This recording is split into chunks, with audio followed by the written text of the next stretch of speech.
Pour le réveillon du samedi 24 décembre, les téléspectateurs de TF1 ont pu passer leur soirée avec Jean-Luc Reichmann avec les 12 coups de Noël. Qui a remporté le prime événement cette année et succède à Xavier et Paul? Réponse. Si est-il devenu une tradition sur TF1 que de réveillonner le soir du 24 décembre avec Jean-Luc Reichmann et les 12 coups de Noël, déclinaison festive des 12 coups de midi. Les téléspectateurs ont pu se divertir tout au long de la soirée notamment grâce à un medley des plus grands succès du chanteur thaï.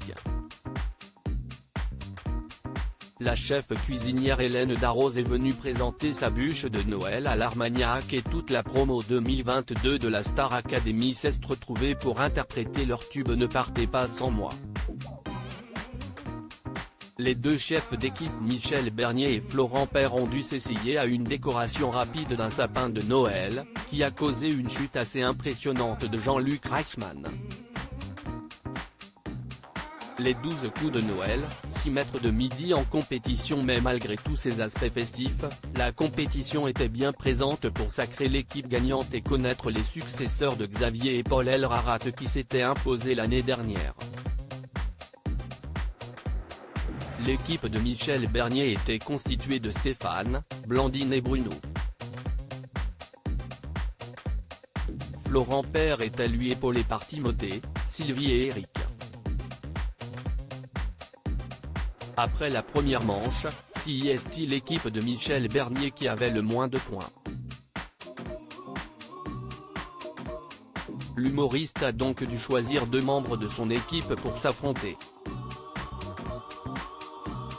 Elle a choisi de préserver Stéphane, le champion en cours dans l'émission, et ce sont donc Blandine, l'hôtesse de l'air, et Bruno, le recordman de l'émission, qui ont joué l'une contre l'autre au buzzer. À l'issue des 10 questions, c'est Blandine qui a été éliminée, Bruno restant dans la compétition. Lors de la manche du coup par coup, l'équipe de Michel Bernier a réussi l'exploit de ne commettre aucune erreur. Florent Père a protégé Eric, et a envoyé au duel Sylvie et Timothée. L'agriculteur a réussi à éliminer Sylvie qui termine donc 5e de ce prime. Les 12 coups de Noël, un coup fatal final entre Bruno et Eric comme le veut la tradition, ce sont les coups fatals qui ont clôturé l'émission. Chacune des 2 équipes était à présent constituée de leur capitaine et de 2 maîtres de midi. Ce sont d'abord les 2 chefs d'équipe qui se sont affrontés. Florent Père a réussi à venir à bout de Michel Bernier.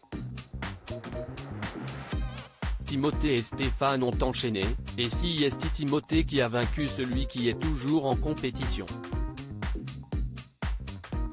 Le dernier coup fatal opposait Bruno, l'actuel recordman du jeu, à Eric, actuellement numéro 2. C'est finalement celui-ci qui s'est imposé, offrant la victoire à l'équipe qu'il formait avec Florent Père et Timothée. Je veux saluer mon neveu Fabien qui se bat contre la maladie, a sobrement déclaré le champion.